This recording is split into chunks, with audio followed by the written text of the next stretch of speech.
আসসালামু আলাইকুম। আশা করি সবাই ভালো আছেন।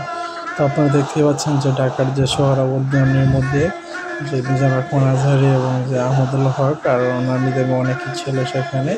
খুব সুন্দর আমরা গাজার পক্ষে নিয়ে আমরা আলাপ আলোচনা এখানে অনেক মানুষ ছিল। তো অবশ্য আসলেই ভালো লাগছে বিষয়টা দেখে অনেক শান্তি পেলাম। আসলে ইসরাইল যেরকম আক্রমণ যেরকম মানুষের প্রতি এরকম অন্যায় অবিচার যে শুরু করছে অবশ্যই তাদের কোনো না কোনো একটা ফয়সালা দিতে হবে। এখন না একবার ইনশাল্লাহ অবশ্যই আমরা বিজয়ী হব ইনশাল্লাহ। গাজা অবশ্যই সেফ হবে ইনশাল্লাহ। সবাই স্লোগানের সাথে থাকবেন ইনশাল্লাহ।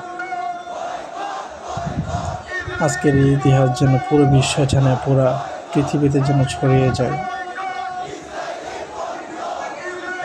অনেক হয়েছে আর সহ্য করা যাবে না, অনেক হয়েছে। তো যারা ভিডিওটি দেখছেন অবশ্যই যদি আমাদের চ্যানেল নতুন হতেন তারা অবশ্যই সাবস্ক্রাইব করে দিবেন আর অবশ্যই ভিডিওটা আপনারা পুনরায় দেখতে চেষ্টা করুন।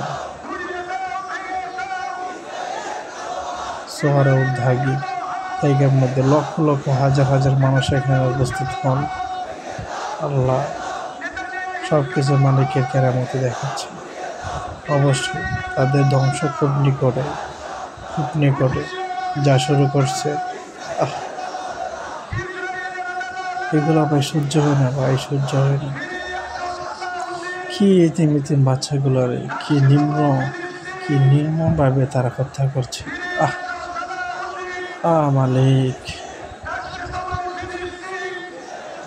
সাবাস বাংলাদেশ, সাবাস। এভাবে এগিয়ে যাও তোমরা, এভাবে আমরা এগিয়ে যাবো ইনশাআল্লাহ। একদিন তাদের অবশ্যই হার মানতে হবে। তারা পরাজয় একদিন ইনশাআল্লাহ হবে। আমরা মালিকের উপরে ভরসা রাখি। আমার মালিক একদিন সব কিছু করবে ইনশাআল্লাহ।